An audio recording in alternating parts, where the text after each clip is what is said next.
పీడిత ప్రజల విముక్తి కోసం పోరాడిన సాంస్కృతిక సేన ప్రజాయుద్ధ నౌక గద్దర్ స్మృతి వనాన్ని నిర్మించి ప్రభుత్వం ఇచ్చిన హామీని నిలబెట్టుకోవాలని ప్రజా సంఘాలు డిమాండ్ చేశాయి. ఆగస్టు 6న హైదరాబాద్లో జరిగే గద్దర్ 2వ వర్ధంతి పోస్టర్ను సిద్దిపేట ప్రెస్ క్లబ్లో జరిగిన మీడియా సమావేశంలో ఆవిష్కరించారు. అనంతరం వారు మీడియాతో మాట్లాడారు. హైదరాబాద్లో గద్దర్ స్మారకంగా స్మృతి వనాన్ని నిర్మిస్తామని ముఖ్యమంత్రి హామీ ఇచ్చి 2 ఏళ్లు అయినా నేటికి నిర్మించలేదని విమర్శించారు. గద్దర్ అన్న చనిపోయి ఆగస్టు 6వ తారీఖు నాటికి 2 సంవత్సరాలు పూర్తిగా వస్తుంది. ఈ 2 సంవత్సరాలు పూర్తిగా వస్తున్నటువంటి సందర్భంలో హైదరాబాద్లో గద్దర్ అన్న ద్వితీయ వర్ధంతి సభను ఏర్పాటు చేయడం జరిగింది.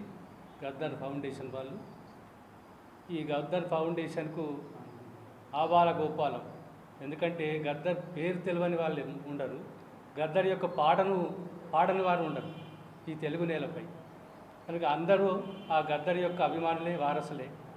కనుక చాలామంది వచ్చి ఆ గద్దర్ను ఒకసారి స్మరించుకొని అతనికి మన ఘనమైన నివాళులు ఇవ్వాలని ఈ సందర్భంగా మీ అందరినీ కోరుతున్నాం. మనందరూ తెలుసు 2023 ఆగస్టు 6 నాడు ప్రజాయుద్ధ నౌక కామ్రేడ్ గద్దర్ అన్న మనందరినీ విడిచి వెళ్ళిపోయాడు.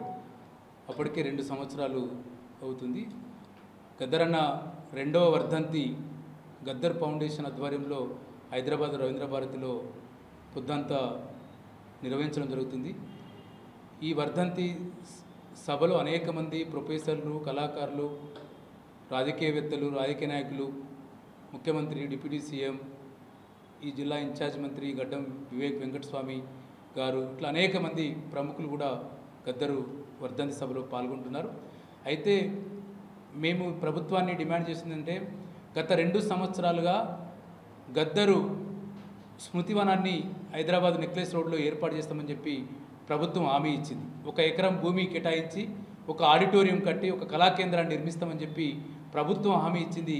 ఇప్పటి వరకు ప్రభుత్వం ఎటువంటి హామీని నెరవేర్చలేదు. కాబట్టి ఈ 2 ఏళ్ల సందర్భంగానైనా ముఖ్యమంత్రి ఇచ్చిన మాటకు, హామీకి విలువ ఉండాలి. కాబట్టి వెంటనే గద్దరు స్మృతివనాన్ని ఏర్పాటు చేస్తూ ప్రభుత్వం ఒక ఉత్తర్వులను, జీవోను జారీ చేయాలని చెప్పి మేము ప్రభుత్వాన్ని కోరుతా ఉన్నాం. అదేవిధంగా ట్యాంక్ బండ్, హైదరాబాదు కేంద్రంలో ట్యాంక్ బండ్ మీద అనేక మంది విగ్రహాలు ఇప్పటికే ఉన్నాయి, అనేక మంది మహనీయుల విగ్రహాలు ఉన్నాయి. కానీ ఈ దేశంలో ఒక సాంస్కృతిక సేనగా గద్దర్ అన్న పాత్ర చాలా గొప్ప పాత్ర నిర్వహించాడు. పీడిత ప్రజల విముక్తి కోసం కావచ్చు, అన్ని వర్గాల ప్రజల కోసం గద్దర్ నిలిచాడు. కాబట్టి ఆ ట్యాంక్ బండ్ మీద కూడా గద్దర్ అన్న విగ్రహాన్ని వెంటనే ఏర్పాటు చేయాలని చెప్పి ఈ డిమాండ్ చేస్తూ ఉన్నాం.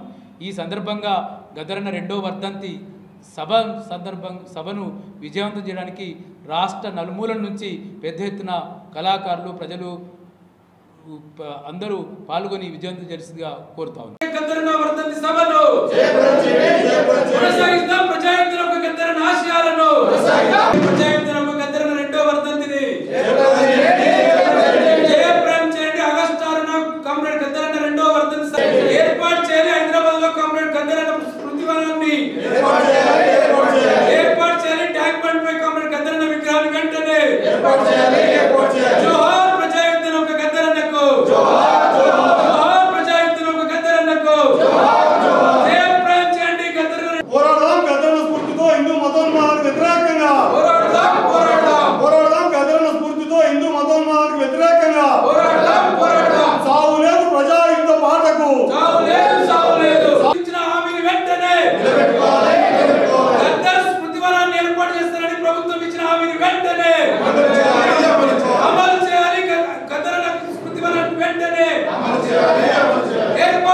యాదవ్ యువజన విభాగం సిద్దిపేట జిల్లా అధ్యక్షుడు పోసివేణి రాజు, యాదవ్ విద్యావంతుల general secretary Praveen, CCC Tirupati అన్న అసోసియేట్ ప్రెసిడెంట్ టీపీటీఎఫ్ గారు, సత్య సారు తెలంగాణ ప్రజాఫ్రంట్ ప్రజా ఉద్యమ నాయకులు, మైసెల్ఫ్ పోచిపోయిన శ్రీహరి యాదవ్, సారు రంగనాథ్య కార్యదర్శి డిపిఎఫ్ శంకర్ అన్న పెద్దలింగన్న గారు, శంకర్ గారు, పోయే రాములు గారు, బీసీ కుల సంఘాల ఐక్యవేదిక అధ్యక్షులు, బోయా గోపడసంత రాష్ట్ర నాయకులు, ఆస లక్ష్మణ్ అన్న ఎస్సీ ఎంప్లాయీస్ అసోసియేషన్ ప్రెసిడెంట్ గారు, యాదవ్ విద్యావంతుల అధ్యక్షులు.